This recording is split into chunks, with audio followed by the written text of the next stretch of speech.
گھر میں رکھی ہوئی یہ 3 چیزیں برے حالات اور جادو کو دعوت دیتی ہیں۔ خدارا اسے اٹھا کر گھر سے باہر پھینک دیں۔ وہ 3 چیزیں یہ ہیں۔ ہر گھر میں ایک چھوٹی سی چیز ہے جو روز بروز گھر میں نقصان کروا رہی ہے۔ کیا آپ جانتے ہیں وہ چیز کیا ہے؟ اگر آپ نے آج یہ چیز اپنے گھر سے نہ نکالی تو یہ آپ کے گھر میں تنگ دستی، بدقسمتی، منفی اثرات اور جنات اس گھر میں داخل ہو جائیں گے۔ وہ چیز کیا ہے؟ آپ نے کبھی سوچا ہے کہ کچھ گھر ایسے کیوں ہیں جہاں داخل ہوتے ہی دل گھبرا اٹھتا ہے؟ ایسا لگتا ہے جیسے فضا بھاری ہو، ہوا میں کوئی انجانی خاموشی تیر رہی ہو، سب کچھ بظاہر درست ہوتا ہے لیکن پھر بھی سکون کہیں گم ہو جاتا ہے۔ گھر صاف ستھرا، نمازی لوگ، ذکر و درود، استغفار کی آوازیں، مگر پھر بھی دل بے چین، نیند دیری، صبح جاگتے بدن تھکا ہوا، ایسا کیوں ہوتا ہے؟ گھر کی خوشیاں جیسے آتے آتے کہیں مڑ جاتی ہیں اور دل کسی اندیکھے بوجھ کے نیچے دبنے لگتا ہے۔ کبھی ہم سوچتے ہیں کہ شاید کسی نے نظر لگا دی، شاید کوئی بدنیت انسان ہمارے خلاف کچھ کر رہا ہے، لیکن سچ یہ ہے کہ بعض اوقات دشمن باہر نہیں ہوتا، دشمن ہمارے اپنے گھر کی دیواروں کے اندر چھپا ہوتا ہے۔ ہم خود انجان اسے پناہ دیتے ہیں، ہم خود اپنی کمزوریوں سے اسے جگا دیتے ہیں۔ یہ وہ چیز ہے جسے ہم معمولی سمجھ کر رکھ دیتے ہیں، لیکن در حقیقت وہی چیز جو روشنی کو اندھیرے میں بدل دیتی ہے، یہی وہ چیز ہے جو رحمت کے فرشتوں کو دور اور شیطان کو قریب کر دیتی ہے۔ ایسا نہیں کہ گھر کے افراد برے ہوں، بلکہ وہ اس چیز کے اثرات سے خود بھی بے خبر رہتے ہیں، اور جب یہ اثرات بڑھنے لگتے ہیں تو انسان کے دل پر بوجھ بڑھنے لگتا ہے۔ ایسا محسوس ہوتا ہے جیسے سانسیں بھاری ہوں، جیسے دل کسی انجان خوف میں گرفتار ہو۔ انسان کوشش کرتا ہے، دعا کرتا ہے، مگر سکون کی بارش نہیں برستی۔ اس کی وجہ اس کے پیچھے چھپی ہوئی چیز ہوتی ہے جسے ہم نظر انداز کر کے اپنی جگہ دے بیٹھے ہیں۔ لیکن خوشخبری یہ ہے کہ اگر آپ آج اس حقیقت کو جان لیں اور وہ چیز اپنے گھر سے نکال دیں تو آپ دیکھیں گے کہ کس طرح گھر کا ماحول بدلنے لگتا ہے۔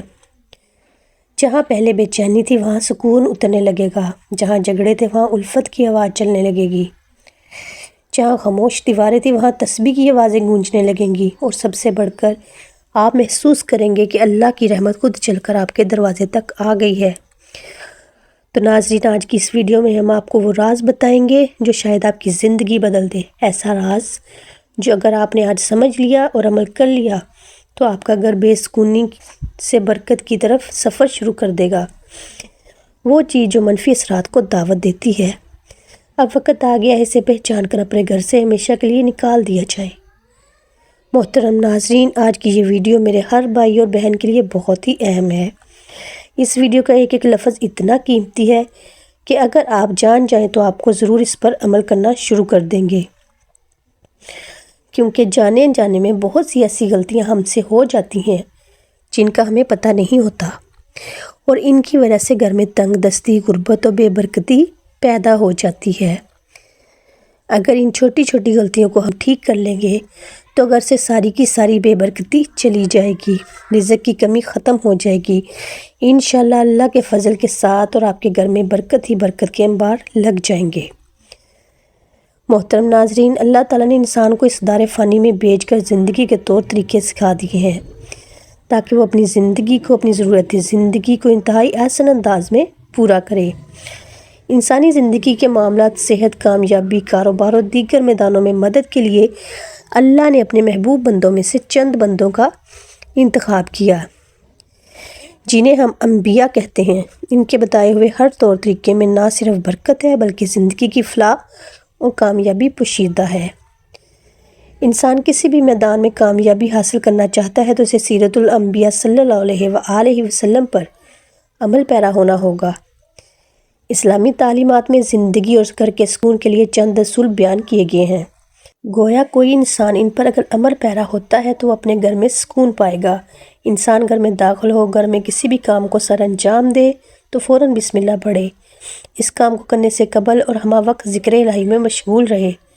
جدید دور ہے، اکثر لوگ اپنا وقت گزارنے کے لیے فون کا کثرت سے استعمال کرتے ہیں، جس سے نہ صرف وقت ہاتھ سے جا رہا ہے بلکہ نیکی کرنے کے بھی لمحات انسانی ہاتھ سے پھسلتے جا رہے ہیں۔ کوشش اور اہتمام اس بات کا کرنا چاہیے کہ جب بھی گھر میں کسی کام میں مصروف ہوں استغفر اللہ، اللہ اکبر، الحمدللہ، یا حی یا قیوم وغیرہ کا اذکار اپنی زبان پر جاری رکھیں، بلکہ اپنے بچوں کو بھی اس کی ترغیب دیں۔ سورۃ المدثر میں اللہ تعالیٰ نے ایک جنتی اور جہنمی کا مکالمہ بیان کیا ہے، جس میں جنتی جہنمی سے سوال کرتا ہے کہ کون سی چیز ہے جو تمہیں جہنم میں لے کر آئی، تو اس پر وہ جواب دیتا ہے کہ ہم نماز نہ پڑھنے والوں میں سے ہیں۔ تو یہ وہ لوگ ہیں جو نماز نہیں پڑھتے اور اکثر غفلت میں پڑ جاتے ہیں، ان کے لیے بھی خرابی ہے۔ لہٰذا گھر میں برکت چاہتے ہیں تو اکثر نماز کا اہتمام کیا کریں، نوافل سنتیں لازماً گھر میں ادا کیا کریں۔ گھر میں نوافل اور سنتیں پڑھنے کے بہت سے فوائد ہیں۔ ایک تو بچوں کو دیکھ کر نماز کی ترغیب ملتی ہے، دوسرا گھر میں برکت رہتی ہے۔ قرآن مجید کی تلاوت کا اہتمام کیا جائے، اگرچہ تھوڑا ہی کیا جائے لیکن روز کی بنیاد پر کیا جائے۔ آپ چاہے ایک صفحہ تلاوت کریں لیکن تلاوت روز کی بنیاد پر ہو سکے تو اپنے بچوں کو ایک صفحہ روزانہ تلاوت کا سنائیں تاکہ ان میں قرآن مجید کی تلاوت کا شوق پیدا ہو۔ قرآن مجید کوئی بھی سورت تلاوت کریں گھر میں برکت کا باعث بنتی ہے۔ جناب رسالت مآب صلی اللہ علیہ وآلہ وسلم نے فرمایا، حضرت ابو ہریرہ رضی اللہ عنہ سے روایت ہے کہ رسول اکرم صلی اللہ علیہ وآلہ وسلم نے فرمایا، اپنے گھروں کو قبرستان نہ بناؤ، یقیناً شیطان اس گھر سے دور بھاگتا ہے جہاں سورہ بقرہ پڑھی جاتی ہے، یعنی گھروں میں نماز اور تلاوت قرآن کا اہتمام کیا کرو۔ اہل علم فرماتے ہیں کہ روزانہ رات عشاء کی نماز کے بعد جو شخص سورۃ واقعہ کی تلاوت کرتا ہے اللہ اس کے رزق میں اضافہ فرماتا ہے۔ صبح صبح سورہ یاسین کی تلاوت بھی کرنی چاہیے، جمعۃ المبارک کو سورہ کاف کی تلاوت کرنی چاہیے۔ قرآن مجید میں اللہ تعالیٰ نے تقویٰ سے متعلق ارشاد فرمایا، اور زیادہ راہ یعنی راستے کا خرچ لے لیا کرو، یقیناً سب سے بہتر رخت سفر تقویٰ ہے، اور اے اہل عقل مجھ سے ڈرتے رہو۔ پھر ارشاد ہوا کہ یقیناً اللہ تعالیٰ کے نزدیک تم میں سے سب سے زیادہ عزت والا وہ ہے جو سب سے زیادہ پرہیزگار ہے، بے شک اللہ تعالیٰ سب کچھ جاننے والا باخبر ہے۔ گھر میں برکت کے لیے عمل یہ ہے کہ انسان اللہ سے جس طرح ڈر کے یا اس کی محبت میں مجلس میں مسجد میں سفر میں تقویٰ اختیار کرتا ہے، ویسے ہی گھر میں جب وہ تنہائی میں ہو، جب اسے کوئی دیکھ نہ رہا ہو سوائے رب کائنات کے، اس وقت بھی وہ تقویٰ اختیار کرے، اپنی بیوی، بچوں اور والدین اور بہن بھائیوں کے ساتھ حسن سلوک کے محض اللہ کی رضا کی خاطر۔ یہ عمل بھی گھر میں برکت کا سبب بنتا ہے، اس میں کوئی دو رائے نہیں ہے۔ جب انسان مل کر کھانا کھاتے ہیں تو اللہ تعالیٰ اس میں برکت ڈال دیتا ہے، اور پھر جب افراد گھر کے ہوں، والدہ ہو، والد ہو، میاں بیوی، بچے، بہن بھائی سب مل کر بیٹھ کر ایک جگہ اہتمام کے ساتھ اللہ کے نام سے شروع کریں تو برکت کا کیا عالم ہوگا۔ جدید دور میں یہ روایت ختم ہوتی جا رہی ہے۔ اب اگر کوئی اپنے کمرے میں بیٹھا ہے تو وہاں ہی کھانا کھائے گا، اگر کوئی اسٹڈی روم میں ہے تو وہاں ہی کھانے کا اہتمام کرے گا، والدین الگ بیٹھ کے کھا رہے ہوتے ہیں۔ ایسا کرنا برکت کو ختم کر دینے کے مترادف ہے۔ جناب رسالت مآب صلی اللہ علیہ وآلہ وسلم نے فرمایا، اللہ تعالیٰ کے ہاں سب سے زیادہ پیارا کھانا وہ ہے جس پر ہاتھوں کی کثرت ہو، یعنی جہاں لوگ زیادہ ہوں۔ آگے آپ نے ارشاد فرمایا، صحابہ نے عرض کیا، یا رسول اللہ صلی اللہ علیہ وآلہ وسلم، ہم کھاتے ہیں مگر سیر نہیں کرتے۔ تو فرمایا، شاید تم الگ الگ ہو کر کھاتے ہو۔ صحابہ نے جواب دیا، ہاں جی۔ فرمایا، اپنے کھانے پر اکٹھے ہو جاؤ، اس پر اللہ کا نام لو، اس میں تمہارے لیے برکت ڈالی جائے گی۔ اللہ تعالیٰ نے رزق کی تقسیم کے اوقات کار مقرر تو نہیں کیے، لیکن اسلامی تعلیمات سے معلوم ہوتا ہے چند ایسے اوقات کار ہیں جن میں اگر انسان رزق حلال کی تلاش میں نکلے تو اسے نہ صرف رزق حلال ملتا ہے بلکہ اس کے رزق میں اللہ تعالیٰ برکت بھی ڈال دیتا ہے۔ ہمارے تہذیب و ثقافت کا یہ حصہ رہا ہے کہ ہمارے بڑے جلد صبح اٹھ جاتے تھے، فجر کی نماز ادا کرنے کے بعد تلاوت قرآن کرتے اور پھر رزق حلال کی تلاش میں نکل پڑتے، یہاں تک کہ وہ شام کو واپس لوٹ آتے اور عشاء کی نماز کے بعد سو جاتے تھے۔ یہ ایک ایسا وقت ہے کہ رزق حلال کے لیے جس میں نہ صرف انسان زیادہ سے زیادہ اللہ کا فضل سمیٹ سکتا ہے بلکہ اس میں برکت بھی حاصل کرتا ہے۔ لیکن عصر حاضر میں تمام اوقات کار بدل چکے ہیں، لوگ اب فجر کے وقت سوتے ہیں اور رات ساری جاگتے ہیں۔ ہم یہ دیکھ سکتے ہیں کہ ان کے گھروں میں 4 سے 5 افراد کمانے والے ہیں لیکن پھر بھی برکت نہیں ہے، جبکہ ہمارے آباء و اجداد میں محض ایک شخص کمانے والا ہوتا تھا اور پورا گھر ایک ہی فرد کافی رہتا تھا۔ لہٰذا اگر آج ہم چاہتے ہیں کہ ہمارے گھروں رزق اور برکت ہو تو صبح جلدی اٹھنے کی عادت ڈالیں۔ محترم ناظرین، ایک مزدور صبح سے شام تک دھوپ میں پسینے سے شرابور مزدوری کرتا ہے، اینٹیں اٹھاتا ہے۔ شام کے وقت جب سورج ڈھلتا ہے تو اپنی مزدوری جیب میں ڈال کر گھر کا رخ کرتا ہے۔ وہ سکے اس کی محنت کا نچوڑ ہوتے ہیں۔ وہ سکون سے بچوں کے لیے کھانے پینے کی چیزیں لاتا ہے، کبھی گھر کے لیے آٹا، کبھی بچوں کے لیے دودھ، مگر اس کے باوجود اس کی زندگی میں ایک عجیب سی اداسی بسی ہوتی ہے، نہ خوشی کا احساس، نہ اطمینان کا لمحہ، جیسے اس کے گھر کی دیواروں سے سکون نے دشمنی کر لی ہو۔ ہر رات وہ سجدے میں گر کے اللہ سے کہتا ہے، یا رب میں حلال کماتا ہوں، فضول خرچی نہیں کرتا، نماز پڑھتا ہوں، ذکر کرتا ہوں، پھر میرے گھر میں برکت کیوں نہیں ہے؟ مگر جواب خاموشی کے سوا کچھ نہ ہوتا۔ دل بے چین رہتا اور تنگ دستی جیسے اس کے دروازے سے چمٹ گئی ہو۔ آخر ایک دن اس نے گاؤں کے ایک بزرگ سے ملاقات کی۔ مزدور نے ان کے سامنے اپنا دکھ رکھا، آنکھوں میں نمی لیے ہوئے بولا، بابا جی میں حلال کماتا ہوں، حلال کھاتا ہوں، پھر بھی میرے گھر میں بے سکونی کا گہوارہ ہے، خوشی جیسے میرے گھر سے روٹ گئی ہو۔ بزرگ مسکرائے اور نہایت نرمی سے بولے، بیٹا آج کے دن کی مزدوری تم نے کوئی چیز نہیں خریدنی، 2 کلو مٹھائی لینا اور میرے پاس آنا، میں اس پر دم کروں گا، اور جب شام کو گھر پہنچو تو دروازے پر رک کر اپنے کان لگانا، سننا کہ تمہارے گھر کے اندر سے کیا آواز آئی۔ تمہارے گھر میں رکھی ہوئی ایک چیز تمہیں تاری تنگ دستی اور بے سکونی کے حالات کا راز کھول دے گی۔ مزدور نے تعجب سے دیکھا مگر چپ کر گیا۔ دن بھر کی محنت کے بعد شام ڈلے اس نے 2 کلو مٹھائی خرید دی۔ جیسے ہی اس نے اپنے گھر میں قدم رکھا تو 3 چیزیں نے گھر میں تنگ دستی، بے سکونی اور نیگیٹیوٹی کو دعوت دے دی۔ پہلی چیز، جب دیواروں پر شکر کی بجائے ناشکری ہو۔ کچھ گھروں میں داخل ہوتے ہی ایک عجیب سی خاموشی استقبال کرتی ہے، نہ کوئی شور، نہ کوئی چیخ و پکار، ایسا محسوس ہوتا ہے جیسے ہوا نے بھی سانس روک لی ہو۔ دیواریں جیسے کچھ کہنا چاہتی ہوں، ان پر لکھی تعریف خاموشی سے سب کچھ کہہ جاتی ہے، وہ تعریف جو کسی قلم سے نہیں انسانوں کے رویوں سے لکھی جاتی ہے۔ یہی وہ لمحہ ہوتا ہے جب گھر میں برکت کے دروازے بلند ہونے لگتے ہیں، کیونکہ ان دیواروں پر اب شکر نہیں شکایت لکھی جاتی ہے۔ جہاں ہر گفتگو میں میرا نصیب کیوں نہیں کی گونج ہو، جہاں زبان پر ناشکری کا زہر اور دل میں مایوسی کی دھند ہو، وہاں رحمت قدم نہیں رکھتی۔ فرشتے خاموشی سے واپس پلٹ جاتے ہیں اور ان کی جگہ وسوسوں کی سرگوشیاں لے لیتے ہیں۔ کبھی شیطان دروازہ توڑ کر نہیں آتا، ہم خود اس کے لیے دروازے کھول دیتے ہیں۔ جب ہم الحمدللہ کی بجائے کاش ایسا ہوتا کہنا شروع کر دیتے ہیں، جب ہم نعمتوں کو معمول اور خامیوں کو عظیم سمجھنے لگتے ہیں، تو سمجھ لیجئے کہ روشنی کا چراغ بجھنے لگا ہے۔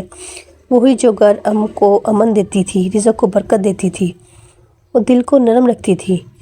ناشکری ایک معمولی احساس نہیں، یہ ایک غیر مرئی زہر ہے جو آہستہ آہستہ پورے گھر کی فضا کو کھا جاتا ہے۔ یہ باتوں سے شروع ہوتی ہے مگر اثر ماحول پر ڈالتی ہے۔ ایک وقت آتا ہے جب گھر بھرا ہوتا ہے مگر دل خالی، الفاظ زیادہ ہوتے ہیں مگر سمجھ ختم، پھر زندگی کی رونقیں ایک ایک کر کے رخصت ہونے لگتی ہے۔ شیطان ایسے گھر میں خوشی سے بسیرا کرتا ہے جہاں زبان ناشکری بولے اور دل شکر کرنا بھول جائے۔ وہ جانتا ہے جہاں شکر نہیں وہاں سجدے بھی بے نور ہوتے ہیں، جہاں شکایت ہو وہاں دعا بھی دروازے نہیں کھولتی۔ وہ ہر دل میں یہ احساس ڈالتا ہے کہ تم محروم ہو، اور انسان اپنی موجودہ نعمتوں کو بھول کر خالی پن کے جال میں پھنستا چلا جاتا ہے۔ یاد رکھیے، شکر صرف الفاظ نہیں، یہ ایک روشنی ہے۔ یہ وہ روشنی ہے جو اندھیروں کو پیچھے دھکیلتی ہے، جو فرشتوں کو متوجہ رکھتی ہے، جو شیطان کے قدموں کو جلا دے۔ جس گھر میں زبان الحمدللہ کہنا سیکھ لے، اس گھر کی چھت بھی دعا بن جاتی ہے۔ اگر آپ چاہتے ہیں کہ تنگ دستی کا سلسلہ ٹوٹ جائے، بے سکونی کی زنجیریں کٹ جائے اور گھر میں روشنی خود چل کر آئے، تو سب سے پہلے اپنے الفاظ کو بدلیں، کیونکہ جب دیواروں پر شکر لکھا جاتا ہے تو رحمت ان الفاظ کو پڑھنے آتی ہے۔ 3 چیزوں گھر میں تنگ دستی، بے سکونی اور نیگیٹیوٹی کو دعوت دیتی ہیں۔ دوسری چیز، جب آنکھیں عیب ڈھونڈنے کی عادی ہو جائیں۔ کبھی سوچا ہے کہ جب تیری آنکھیں کسی کی کمی تلاش کرنے لگتی ہیں تو تیرے نصیب کی روشنی کیوں ختم ہو جاتی ہے؟ کیوں گھر کا سکون تیرے ہاتھ سے ریت کی طرح پھسلنے لگتا ہے؟ کیوں ہر چیز ہونے کے باوجود دل خالی، روح بوجھل اور فضا بے رونق لگتی ہے؟ اس لیے کہ وہ جو محبت کے لیے پیدا ہوئی تھی اب تنقید کا ہتھیار بن چکی ہے۔ وہ نگاہ جو رحمت کے منظر دیکھنے والی تھی اب صرف دوسروں کے عیب تلاش کرتی ہے۔ اور جان لے، جس گھر میں عیب ڈھونڈنے والے بستے ہیں وہاں برکت نہیں رہتی، وہاں شیطان اپنا ٹھکانہ بناتا ہے۔ یہ عیب جو ایک معمولی گناہ نہیں، یہ روح کی بیماری ہے۔ یہ وہ آگ ہے جو خاموشی سے دلوں کو جلاتی ہے، تعلقات کو راکھ کر دیتی ہے اور گھر کی فضا کو اندھیروں میں بدل دیتی ہے۔ جس گھر میں ہر زبان میں کسی دوسرے کے قصور گنتی ہیں، وہاں رزق تنگ ہوتا ہے، دعائیں رک جاتی ہیں اور سکون ہجرت کر جاتا ہے۔ وہ آنکھ جو دوسروں کی خطائیں دیکھتی ہیں، کبھی اپنے آئینے میں جھانک کر تجھے اندازہ ہو کہ جو عیب تو دیکھتا ہے وہ تیرے دل کی اپنی غفلت کی دھند ہے۔ جو دوسروں میں کمی تلاش کرتا ہے وہ دراصل اپنے اندر کے خالی پن سے بھاگ رہا ہوتا ہے۔ ایسے لوگ گھروں میں شور چھوڑ جاتے ہیں مگر سکون کبھی نہیں۔ شیطان جانتا ہے کہ محبت والے گھر اس کے دشمن ہیں، اس لیے وہ گھروں کی نگاہوں میں زہر گھول دیتا ہے۔ وہ دلوں کے درمیان دیواریں کھڑی کر دیتا ہے۔ وہ کانوں میں سرگوشی کرتا ہے، دیکھو اس نے تمہارے ساتھ یہ کیا، اور جب تم اس کے بہکاوے میں آ جاتے ہو تو سمجھ لو تمہارے گھروں کی فضا بدل گئی۔ اب وہاں صرف وسوسے بستے ہیں، محبت نہیں۔ پیارے ناظرین، پیارے مسلمان بہن بھائیوں، یاد رکھو جس گھر کی آنکھیں عیب دیکھنے لگتی ہیں، اس گھر کی برکتیں پردہ کر لیتی ہیں۔ جہاں نگاہ میں بدگمانی ہو وہاں فرشتے نہیں آتے، وہاں شیطان رقص کرتا ہے۔ اس کی ہنسی تمہیں سنائی نہیں دیتی مگر تمہاری بے سکونی اس کی فتح کی گواہی دیتی ہے۔ دلوں کو جوڑنے والی آنکھیں جنتی ہوتی ہیں اور توڑنے والی آنکھیں جہنمی۔ رحمت ان گھروں میں اترتی ہے جہاں نگاہیں پردہ ڈالنا جانتی ہو، جہاں زبان محبت تلاش کرتی ہو، جہاں دل دوسروں کے لیے دعا کرتا ہو نہ کہ عیب بیان کرے۔ اے مومن، اگر تو چاہتا ہے کہ تیرے گھر سے تنگ دستی کا سایہ رخصت ہو جائے، بے سکونی کی زنجیریں ٹوٹ جائیں، تو اپنی نگاہ پاک کر، عیب دیکھنے کی بجائے خوبی دیکھ۔ عیب چھپانے والا اللہ کا دوست بن جاتا ہے اور عیب پھیلانے والا شیطان کا۔ جب آنکھیں محبت سے دیکھنے لگتی ہیں تو رحمتیں خود دروازے کھول کر آتی ہیں، اور جب آنکھیں سے دوسروں کی کمی میں الجھ جائیں تو سمجھ لیں کہ شیطان تیرے ذہن میں اتر چکا ہے۔ 3 چیزیں گھر میں تنگ دستی، بے سکونی اور ایکٹیویٹی کو دعوت دیتی ہیں۔ تیسری چیز جب بازیں دعاؤں سے نہیں آوازوں سے کھلے۔ کیا تم نے کبھی سوچا ہے کہ گھر وہ جگہ ہے من اترتا ہے جہاں ہر سانس میں محبت کی خوشبو ہونی چاہیے، جہاں دروازے کھلے تو اسلام کی روشنی پھیلے، لیکن اگر وہی دروازے شور، ترقی اور چیخو پکار سے کھلیں، جہاں زحمت نے جگہ لے لی ہو، گھروں کے دروازے اسلامی سے خالی جائیں، وہاں فرشتے نہیں آتے۔ جب الفاظ باری ہو جائیں تو وہ فضا بھی بوجھل ہو جاتی ہے، جب گفتگو تلخ ہو تو برکت زمین سے اڑ جاتی ہے۔ یہی وہ لمحہ ہے جب شیطان دروازہ کھول کہتا ہے، اب یہ میرا گھر ہے۔ گھر کا شور صرف آوازوں کا نہیں ہوتا، یہ دلوں کے شور سے جنم لیتا ہے۔ جب ماں کا دل دکھی ہو، ماں کا چہرہ بوجھل ہو، بچوں کے لہجوں میں کرواہٹ ہو، تو یہ شور دیواروں سے ٹکرا کر واپس آتا ہے، اور ایسا وہ شور گھر کے در و دیوار سے روشنی کھینچ لیتا ہے۔ پھر وہی گھر جو کبھی سکون کا گہوارہ تھا، بے برکتی کا مرکز بن جاتا ہے۔ یہ شور صرف الفاظ نہیں، یہ رحمت کے فرشتوں کے لیے بند دروازے ہیں۔ وہ گھر جہاں اونچی آوازیں ہوتی ہیں، جہاں زبان تیز ہو، جہاں دلوں میں برداشت نہ ہو، وہ گھر اصل شیطان کا ٹھکانہ بن جاتا ہے، کیونکہ شیطان کو خاموشی نہیں شور پسند ہے۔ اسے وہ گھر پسند ہے جہاں بحث ہو مگر دعا نہ ہو، جہاں غصہ ہو مگر صبر نہ ہو، جہاں میں ہوں مگر ہم نہ ہو۔ اگر تم چاہتے ہو کہ تنگ دستی تیرا مقدر نہ بنے تو اپنے گھر کے آوازوں سے نہیں دعاؤں سے کھولو۔ سلام کو اپنی دہلیز کا پہلا لفظ بناؤ، درود کو اپنے دروازے کا پہرہ دار بناؤ۔ جب زبان سے سلام نکلتا ہے تو فرشتے جواب دیتے ہیں، لیکن جو زبان سے شور نکلتا ہے تو رحمت کے دروازے بند ہو جاتے ہیں۔